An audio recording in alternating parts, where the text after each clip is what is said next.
of you, Susana. This is an amazing feat. Also, we didn't, bless you, we didn't know each other, but Susana was not going to take no for an answer. Just ask my team. She emailed until she emailed, and then she emailed until she got a yes. And of course, I'm so happy to be here. And hopefully the fire alarm will not accompany us from your song. What was that? Okay, gone. So thank you for inviting me. Thank you for letting me be here. I was going to also say thank you to the Hudson County Community College. Community college is such a huge part of how our communities especially can be successful. It's also how anybody who cares about money and being smart about money can be successful, because why would you spend money to go to a 4-year college when you could spend half by going to a community college first and then transferring to an amazing college after? And so I'm a huge fan of these programs, and I'm really happy that we're talking here today. And thank you for Latinas in Business, and congratulations for your second event. And congratulations, I would say, to all of us. I wanted to be sure that I do take a moment to just say congratulations to all of us who voted, for all of us who proudly ran. We know many people who have run and who have been courageous, whether they won or not. They are the reason that we are celebrating all of the wins from the last 2 days, and hopefully a couple more after the recounts. Georgia and Florida, oh my gosh.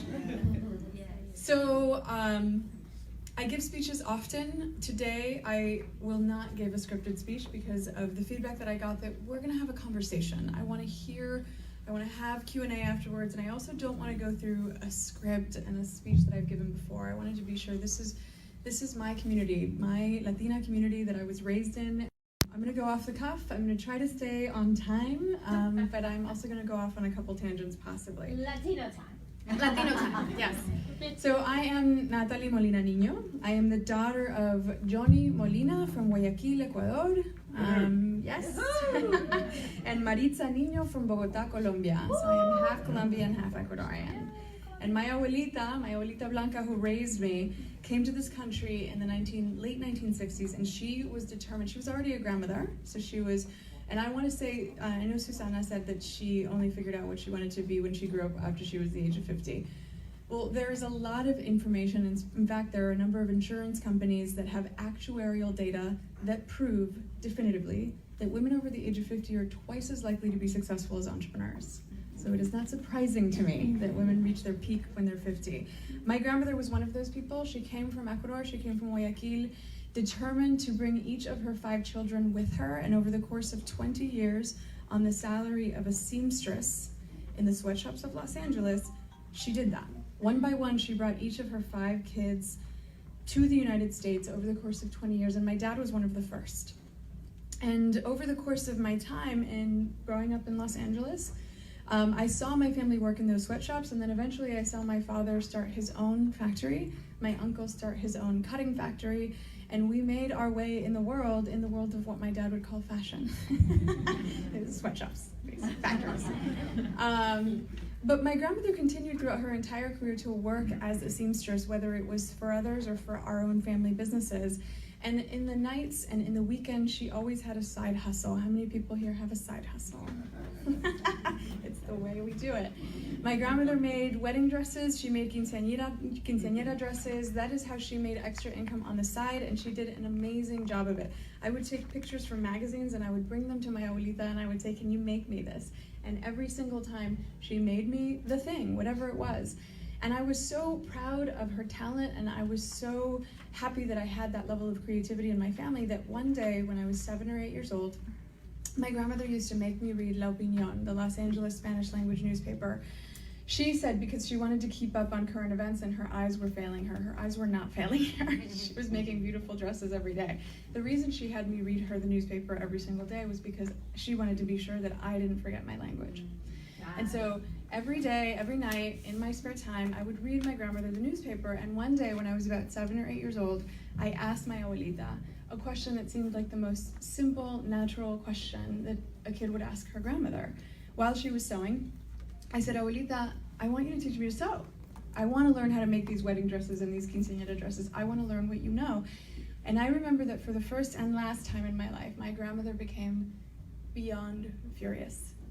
She turned off the machine, she turned her entire body towards me, and she looked at me in a way that I have never been looked at by my grandmother before or since. And she said, "I will not teach you to sew because you will never make a living with your hands." It's always hard to tell that story. My grandmother was telling me that the work she was doing, while it was honorable, and while I still believe that working with your hands continues to be honorable work, she was telling me that it was my job to bring the family forward. It was my job not to look backwards, but to work as smart as she worked hard. She was telling me very clearly that it was my job not to necessarily function within the same cycle of the family, but to move forward and to hopefully leapfrog. What I learned later in technology is called a leapfrog. In Ecuador, I see people who manage the land who didn't have a landline their entire lives suddenly walking around with 2 smartphones in their pockets, right? They didn't care that you're supposed to have a landline in your house, and then you're supposed to graduate to a flip phone, and then you're supposed to graduate to a smartphone. Whatever protocols and whatever standard status quo, step 1, step 2, step 3 that we're supposed to follow, they don't care. They skipped, and they're walking around with 2 smartphones, and they're accepting payments on PayPal and Zoom, and my 80-year-old aunt is texting me on WhatsApp. That's also cheaper transfer-wise, yes. In our culture, we believe that the next generation has to go further than the previous one. We believe in progress. And so I left Los Angeles. I went to college far away, much to my family's disappointment, and actually it was very difficult for them to understand why I went. And I started companies in tech. At the end of the day, I started 5 different companies. Brava is my 6th. And about 8 years ago, after 15 years in tech, I left tech. I left tech because I was exhausted. I left tech because I was exhausted being the only woman in the room my entire career and being sometimes the only Latina for miles. I left tech because I was exhausted about all of it. And about 8 years ago, I decided to move to the one place in the world where I remember being happiest and where I remember being the most at peace, which is New York.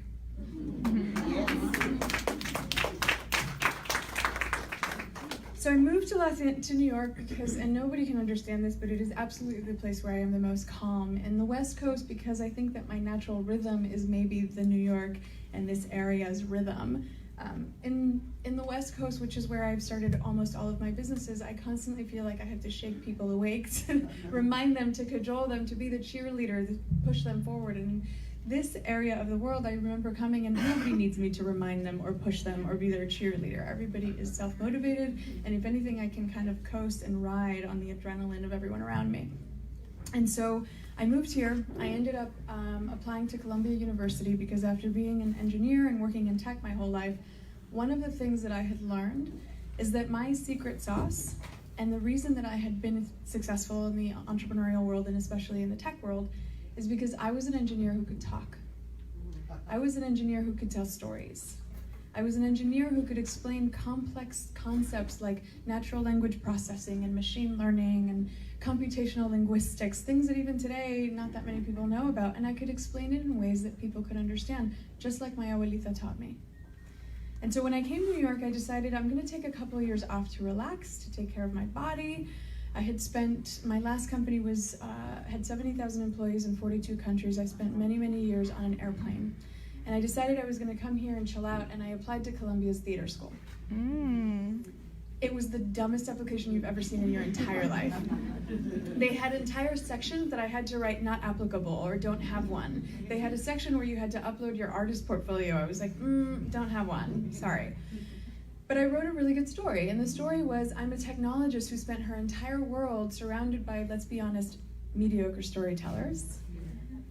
And I was a little bit better than them. But I wanted to be surrounded by real storytellers, people who actually knew the craft so that I could perfect that talent. And then basically I said, let me hang out with you guys for a year or two, please.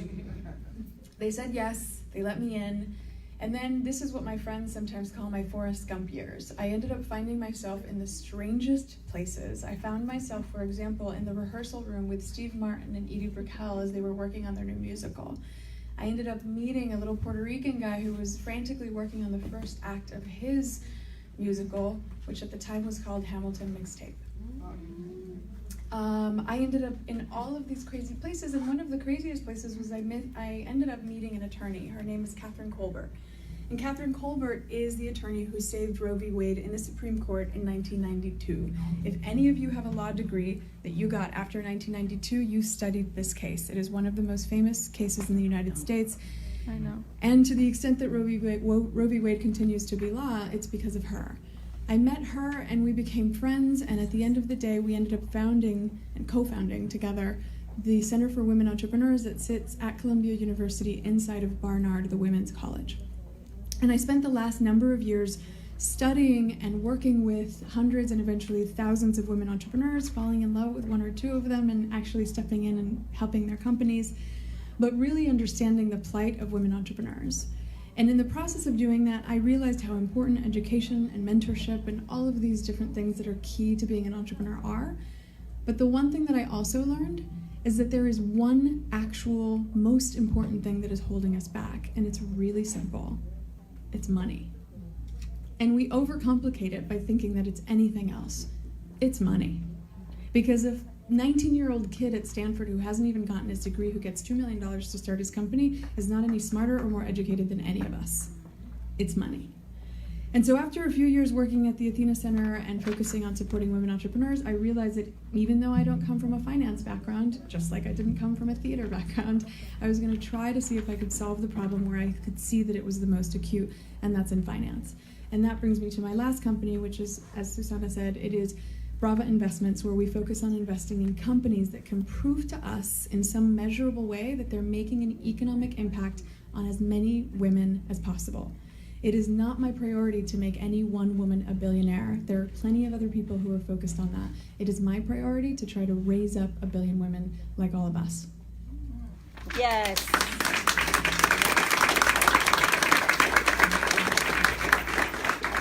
So I was saying earlier that, we believe in our culture, it is absolutely ingrained in our culture to make progress. We believe that the next generation has to make more progress than the previous generation, just like my abuelita. But the stats for us, unfortunately, are not that great. And I'm going to cite from some of the notes that I made on my way here. Less than 3%, actually the numbers have gone down. Women of color are in C-suite positions, so CFO, CEO positions in the Fortune 500. The number is actually going down. There are half as many women in engineering as there were when I was starting my career. Half of us. 2.5% of venture capital is going to women-led businesses. It depends on what study you look at, those numbers shift, but the bottom line is it's in that range. It's in that 2, 3, 4% of venture capital going to women-owned businesses. There is no way in the world that 2.5% of the good ideas come from us. I don't believe that, nobody does. But the number that people don't often talk about is the fact that, yes, okay, 2.5% of venture capital goes to women-owned businesses, but what about women of color? Women of color get 0.2%. 0.2% of venture capital goes to women of color. Latinas are also the fastest growing jail population in the United States. And the majority of women Latinas in jail are, at one point or another, victims of domestic violence. These things are related, and anybody who tells you it's not is just not seeing the full picture. Add to that we're now living in a country that increasingly subjects us to attacks of every kind. Women and families who are seeking asylum from violence that look just like my abuelita, just like my dad, just like my aunts, my cousins, my uncles. They are treated like criminals and in some cases now like animals. It's really easy to despair when we look at these stats and when we watch the news, which I can't even do anymore. I don't even listen to NPR anymore. I can't stomach it. But let me tell you something, this country has never existed and will never exist or thrive without us. We are starting, actually, let me say this. Women are starting more companies than men. Did you all know that? Yes. In the United States, women are starting more companies than men. But one thing that a lot of people don't know is that of those women-owned businesses, 8 out of every 10 of them are started by a woman of color. 8 out of every 10 women-owned businesses started by a woman of color. And by women of color, I'm talking about Black women first, who we always have a lot to learn from, and Latinas second. I'm talking about Black women and Latinas. We are starting more companies than anyone else in this country. In fact, immigrants have founded more than half of the billion-dollar startups in this country. Immigrants have started more than half of the billion-dollar companies in this country. We don't need charity. The economy needs us.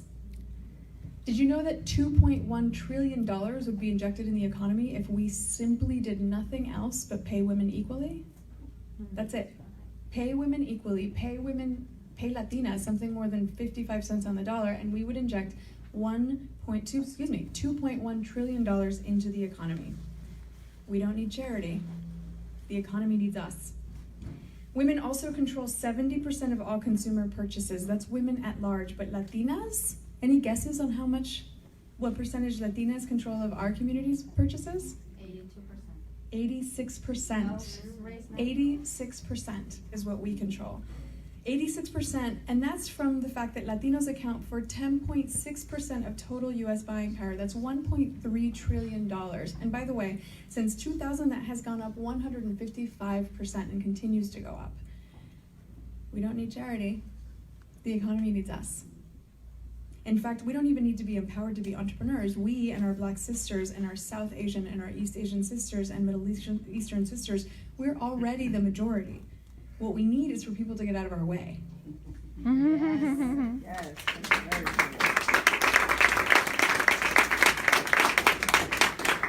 What we need to also do is we need to stop being polite. And as Susana said, we need to take what's ours. We are driving this economy, which means that those loans, those venture capital checks, those are ours. And what we need is we also need to start behaving like we are a dominant force and an economic superpower, because that is what we are.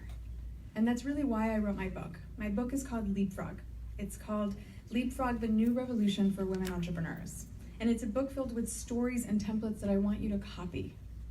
They are stories from actually over 63 people, all men, women, Latinas, mostly women of color, who have actually been able to succeed at companies and succeed at business on their own terms.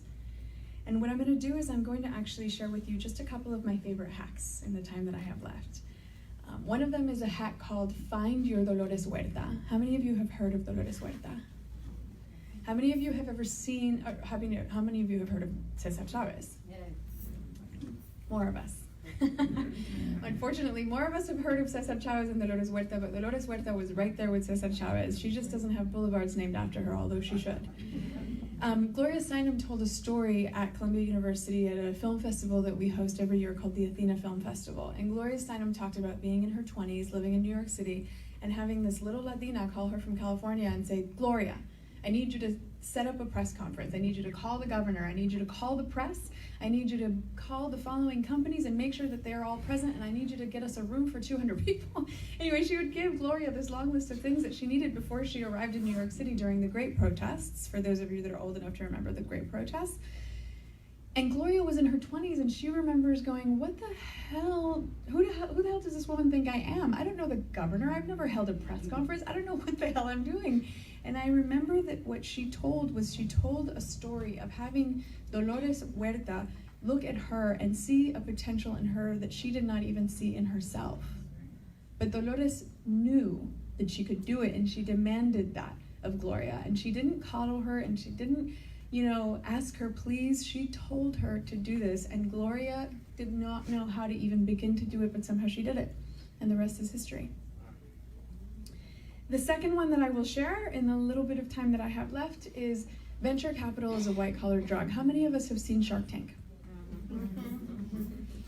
The dominant narrative, and if you read any business book, and if you read Fast Company and Inc. magazine and all of the different press related to startups, is that if you want to grow a company and you want to grow it big and you want to be taken seriously, you can't be a side hustle. You have to be all in. And by the way, there comes a point where you're going to have to take venture capital. Because anybody who wants to start a company and grow it to a sizable size is going to have to bite the bullet and take venture capital a la Shark Tank. To those people, I say Nina frickin' Vaca. How many of you know of Nina Vaca? Nina Vaca is an Ecuadorian immigrant, just like me. She started her company 15 years ago, and this year her company was named the fastest growing woman-owned company in the United States. Nina Vaca this year will hit $1 billion in revenue, and Nina Vaca never took one penny of venture capital. Do not let the articles and the magazines and the TV shows tell you how to be an entrepreneur. We already know how to be entrepreneurs. We know how to be scrappy. We know how to leverage our friends. We know how to leverage our family. And we know how to grow companies. What we need is for people to take us seriously, to give us the resources, the venture capital checks, the loans, the sort of tools that are packed in my book that are designed for us to use what we already know what to do and to do it better and to grow our businesses. And as Susanna quoted, to take what's ours. Thank you. Thank you.